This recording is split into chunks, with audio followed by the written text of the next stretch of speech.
Bueno, tenemos aquí un cubo que vamos a representar en axonometría, en la perspectiva que nos falta.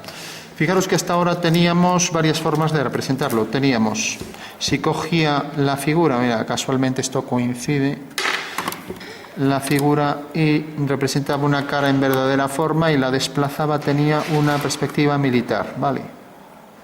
Esto discontinuo y luego esto continuo, continuo, continuo y discontinuo, ¿vale? Bueno, esta era la militar, ¿no? Y la reducción que apliqué aquí, como es la mitad de esto, pues era la reducción sobre z 1/2, militar. Entonces tenía, por ejemplo, aquí el eje X, aquí el eje Y y aquí el eje Z. Bueno, si variaban los ejes tenía una caballera, ¿no? Entonces hacía algo así. Entonces esto podía ser ya una caballera, según esta posición, o según esta, ¿no? Aquí tengo otra caballera. Entonces en este caso pues tendría que la figura, ahora tendría aquí, el eje sería, por ejemplo, Y, X y Z, ¿no? En caballera. Fijaros que el caballero una cara está frontal en verdadera forma, con sus ángulos de 90, tal cual los tiene, y luego la dirección que queramos para hacer la profundidad de las líneas, ¿no? Pero siempre una cara frontal y aquí igual, una cara frontal para la militar. En axonometría tenemos una coincidencia con estas dos perspectivas y es que las aristas de la figura siguen siendo paralelas, ¿no? Acabamos de ver la cónica, en la cónica un cubo salía con fugas, que quería decir que las paralelas tenían un punto en común, con lo cual se adecuaba bastante a la vista porque lo que está más lejos se ve más pequeño, ¿no? Esto es lo que nos dice la cónica, ¿no? Pero ahora tenemos una perspectiva que no es ninguna de las tres y mantiene las aristas paralelas, pero si esto tiene un ángulo de 90, como esto lo voy a colocar en esta posición, lo voy a proyectar ortogonalmente, ahora la perspectiva que tenemos es algo como esto. Fijaros que los ángulos son más de 90 grados, ¿vale? Con lo cual es una perspectiva más real que estas de aquí, ya que están las caras laterales, ¿no? Y esta perspectiva es muy poco real porque una cara frontal es como si hacemos una foto de una persona y sale la cara frontal y sin embargo el lateral sale la oreja. No puede ser. O es frontal o es ligeramente lateral. En cambio aquí, bueno, se sigue manteniendo el tamaño de los segmentos, por lo tanto el paralelismo es invariante, pero eso le quita mucho realismo. Si vemos una casa de lejos, desde una montaña, pues sí se aproxima a ser una axonometría. Ahora, si nos acercamos, cada vez es más lo que se llama la perspectiva cónica.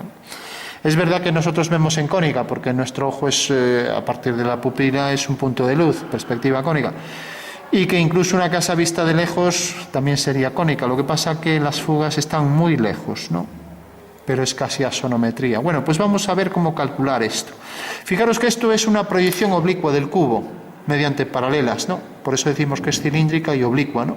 O sea, si yo cojo este cubo y los rayos de sol son paralelos, se entienden paralelos de lo lejos que están, entonces si lo proyecto mediante paralelas, o lo que es lo mismo, su sombra sobre este papel, me da esta figura, ¿vale? Por eso decimos que es una proyección con paralelas, o sea, cilíndrica y oblicua. Y esta lo mismo. Ahora bien, esta no. Esta sigue siendo una proyección cilíndrica porque se proyecta también mediante líneas paralelas, o sea que nos valdría el sol, la sombra de la figura, su sombra va a ser una axonometría, pero ahora las líneas son ortogonales al papel, ¿vale? O sea que el sol estaría justo encima. O sea que aquí en Orense no lo podríamos hacer, pero el sol nunca está justo encima de nosotros, ¿no? Siempre está en un lateral, ¿no? Entonces, recordad, el sol aparece justo ortogonalmente y los rayos de sol lo podríamos hacer siempre y cuando giremos el papel. Entonces, si buscamos el rayo que sea ortogonal al papel, entonces sí que lo podemos hacer. Bueno, pues vamos a ver cómo calcular, porque necesariamente en el momento en que yo inclino estas caras, al proyectar estas aristas se van a reducir, ¿vale? Vamos a ver cuánto se reducen y de qué depende que se reduzcan. Bueno, todo el mundo intuirá que depende de cómo coloque el cubo. Por ejemplo, esta cara, esta arista se va a reducir mucho más que esta, ¿no? Fijaros, esto desde arriba apenas lo veis. Y al proyectarlo aquí abajo se reduce a esto. Mientras que esta se reduce a esta. Por lo tanto, ¿de qué depende que se reduzca? Pues del ángulo que tiene esta línea respecto al plano del papel. Cuanto mayor sea su línea de máxima pendiente del plano que la contiene, pues necesariamente más se va a reducir. Bueno, pues vamos a ver cómo calcular la reducción en las axonometrías, ¿vale? Todo se reduce a esto. Se puede hacer con números, hay libros que lo ponen con números, pero sería una tontería estar aquí utilizando trigonometría para hacer esto, ¿no? Entonces, cuando gráficamente lo hacemos rapidísimo, ¿no? Bueno, pues lo primero que tengo que ver es qué ángulo tienen estas líneas. Yo le puedo dar el que quiera, siempre y cuando sea mayor de 90. Entonces voy a coger un ángulo, 3 ángulos cualesquiera. Entonces, por ejemplo, pongo este ángulo, pongo, por ejemplo, este, y pongo, por ejemplo, este. El hecho de que lo haga aleatoriamente, así, sin medir los ángulos, ya sé que esto es lo que se llama una axonometría trimétrica, que los 3 ángulos son distintos, ¿vale? Entonces vamos a tener 3 casos. Cuando la axonometría es isométrica y las 3 caras las veis iguales, ¿no? ¿Vale? Entonces los 3 ejes forman ángulos iguales. Y el cubo nos saldrá, en este caso en isométrica, el contorno del cubo será un hexágono regular. ¿Lo veis? No, esto es la isométrica. Tenemos la dimétrica cuando hay 2 ángulos iguales y uno desigual. Por ejemplo, esto. Esta sería la dimétrica. Como veis, este ángulo es igual que este, pero el tercero es desigual. Y la trimétrica es el caso que nos ocupa, que los 3 son distintos. Por lo tanto, las 3 caras del cubo van a salir las 3 distintas, ¿vale? No tiene nada que ver ninguna. Bueno, estas 2 casi parecen iguales, casi parece una dimetría. Vamos a ver que esta se vea más estrecha que esta, ¿no? Bueno, pues esta sería la trimetría, axonometría trimétrica, dimétrica e isométrica. Entonces la clave es pensar que este objeto lo coloco aquí coincidente con unos ejes cuyas proyecciones son estas, ¿vale? Entonces, para dibujar esta figura voy a dibujar exactamente esta y vais a ver que realmente va a salir esta bajo estos ángulos, ¿no? Entonces viene por aquí, viene por aquí, viene por aquí. Yo lo primero que tengo que hacer es desde un punto cualquiera separarlo para que quepa aquí la perspectiva, y voy a coger este, por ejemplo, desde un punto P hacer una perpendicular a un eje, ¿vale? Yo aquí tengo que ajustar bien las perpendiculares, si no sale mal, ¿no? Entonces hago la perpendicular a este eje desde ese punto, vale. Y ahora desde este punto hago la perpendicular a este otro eje, de manera que estoy haciendo un triángulo con sus alturas, que son los ejes, y la intersección, que es el origen de coordenadas, ortocentro de ese triángulo, ¿vale? Bueno, por último, uno este punto con este, y ahí tengo ya el triángulo. Fijaros que casi parece este igual que este triángulo. Si fueran iguales sería dimetría, ¿vale? A mí no me importa que sea una cosa u otra, ¿no? Pero ya dije, aleatoriamente sale trimétrico. Es como si tú colocas 3 puntos, la posibilidad de que salgan los 3 alineados es prácticamente nula, ¿no? Bueno, pues aquí es igual. Si cojo los ángulos de forma azarosa, necesariamente los 3 ángulos van a ser distintos, ¿no? Aunque parezcan casi idénticos, ¿no? Bueno, tengo ya un triángulo que llamamos fundamental, y por último ahora cojo los puntos medios de los lados y hago semicircunferencias. Entonces voy a medir aquí, coger el punto medio, puedo hacer la mediatriz también. El punto medio de esto parece que es esto, y el punto medio de esto, a ver, parece que es esto. Bueno, hago una semicircunferencia que tenga este radio, y aquí lo mismo, una semicircunferencia que tenga este radio.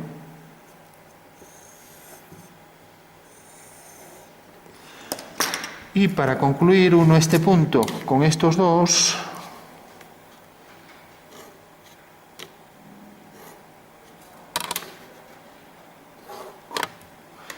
vale, pues ya tengo realmente, esto es una pirámide, la figura está en el vértice de la pirámide, y lo que estoy haciendo es abatiendo estas caras de la pirámide, de manera que esta cara ahora viene a parar aquí y me da la altura.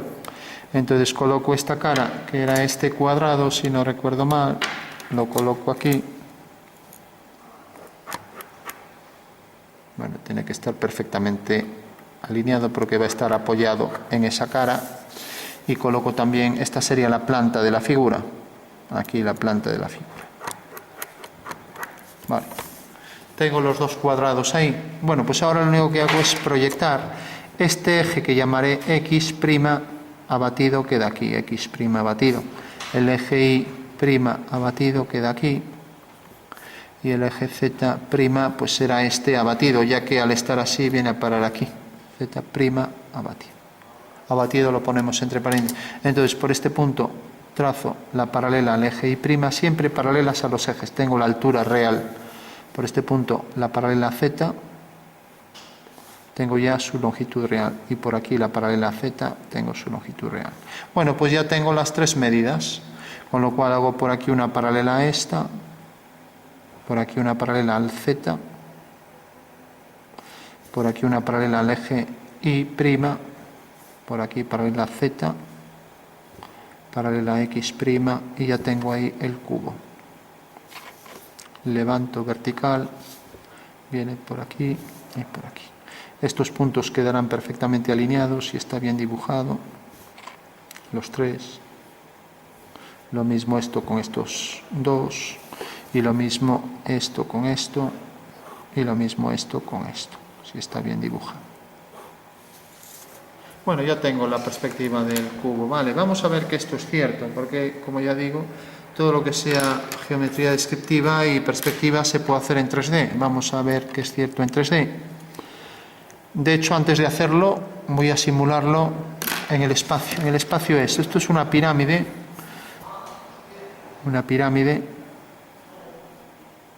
que corta al plano del cuadro, al plano del dibujo. El cubo se coloca aquí, y este cubo que está colocado en este triedro, trirrectángulo, se proyecta el origen aquí, y los tres ejes proyectados, este eje es este eje será este, y este eje será este. Vale. Por último, si proyecto este punto y este punto, tengo aquí las tres caras del cubo. Esto que tengo aquí es el dibujo del papel, que es en realidad lo que aparece aquí. Y vamos a ver que eso es cierto. Y esto es una pirámide que contiene aquí al cubo. Esto es como si fuera una pirámide flotando en el agua, y esta es la línea de flotación. Vamos a llamarle, pues, el nombre que tiene el triángulo fundamental, ¿no? Si yo inclino esa esquina del cubo que está flotando en el agua, pues puede quedar una pirámide así. Y tengo una dimetría, dos ejes iguales y otro desigual. Si inclino los tres de manera que los tres son idénticos, me sale la isometría, ¿no? Vamos a ver que es cierto en 3D. Pues no tenemos más que recortar esto y construirlo en 3D. O sea, esto que tengo aquí, este boceto, lo vamos a ver en 3D. Pues recorto esto.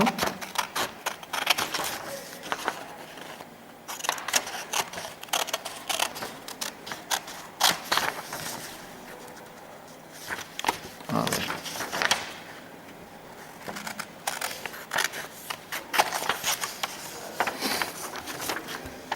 Con hacer abatimiento de dos caras me llega. Si la pieza es muy complicada, a veces necesito hacer más abatimientos. Fijaros cómo realmente esto es real, esto que dibujé aquí es real, y lo vemos aquí. Si yo giro esta cara,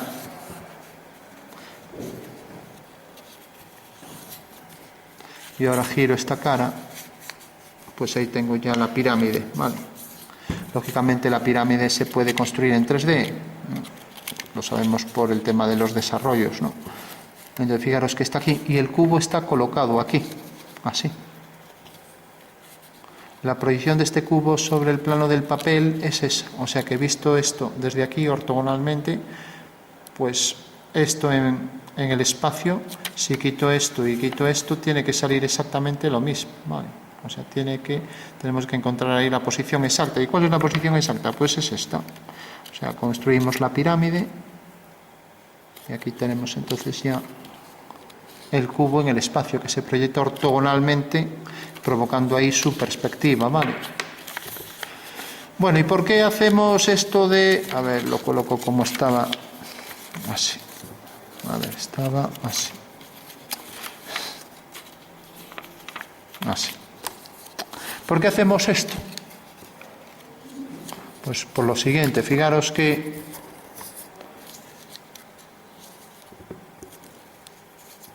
esto en realidad forma 90 grados, ¿no? O sea, es la esquina de un cubo que coincide con esto, ¿no? Entonces, si yo hago este giro, sabemos que en una semicircunferencia todos los ángulos son siempre de 90. O sea, cualquier ángulo que coja comprendido en este diámetro, por ejemplo, esto es de 90, esto es de 90, ese es el segundo teorema de Tales, ¿vale? Y sabemos también que un punto cuando se abate cae en la perpendicular, por eso hacemos una perpendicular a esta línea. Entonces la intersección de la perpendicular con el arco me tiene que dar necesariamente el abatimiento de este triángulo, ¿vale? Ese sería el fundamento espacial del cálculo de ese giro, ¿vale? Bueno, pues esto sería todo. Cualquier figura en axonometría, si yo por ejemplo quiero proyectar, imaginaros que esto es una casa que tiene encima una pirámide, ¿no? Y la pirámide está aquí. Bueno, pues el vértice, lógicamente aquí abajo también tendré el tejado a 4 aguas. Entonces proyecto este vértice siguiendo la dirección siempre del eje este. Hago aquí las diagonales, levanto por aquí una vertical y ya tengo ahí el tejado con su reducción. Lógicamente, si esto lo hiciera matemáticamente, calcular la reducción aquí sería más complicado, ¿no?, que hacer este simple dibujillo, ¿no? Vale. Si yo, por ejemplo, quiero que la casa tenga una puerta y tiene esta altura, aquí lo hice al revés, tengo aquí la altura de la puerta, bueno, pues la proyecto, este punto corresponde a este, proyecto esto, y esta es la altura de la puerta, de aquí a aquí. Vale.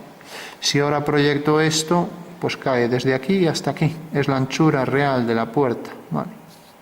No tiene nada que ver con esta está reducida, ¿no? Entonces aquí estaría la puerta. Fijaros que queda al revés, porque esto al girarlo, pues es esto, ¿no? Lo veis aquí, ¿no? O sea que en realidad esto corresponde realmente a este lado, mientras que lo que está aquí corresponde a detrás, ¿vale? Bueno, pues esa sería la forma de obtener la perspectiva de todos los elementos en una sonometría cualquiera. En este caso es la trimétrica. Fijaros que todos los puntos están alineados con esta vista en perfil. Aquí tendríamos esa pirámide sobre el cubo.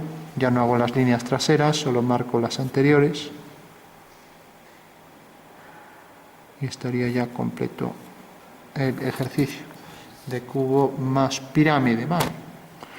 Bueno, por último, imaginaros que esto tiene un camino y el camino sale por la puerta ortogonal. Entonces, como es ortogonal y esta línea es ortogonal a este plano, necesariamente va a ser paralelo al eje X' y vendrá por aquí.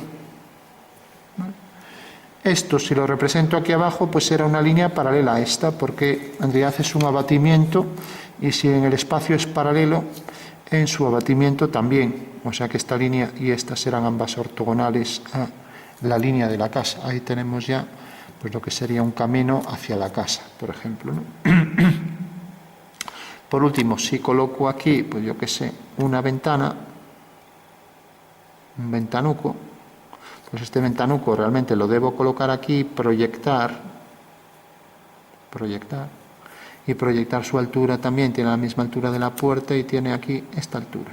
O sea que esta sería la altura real de aquí a aquí, ¿vale? Bueno, pues eso sería la sonometría, una sonometría cualquiera, en este caso una trimétrica, ¿no?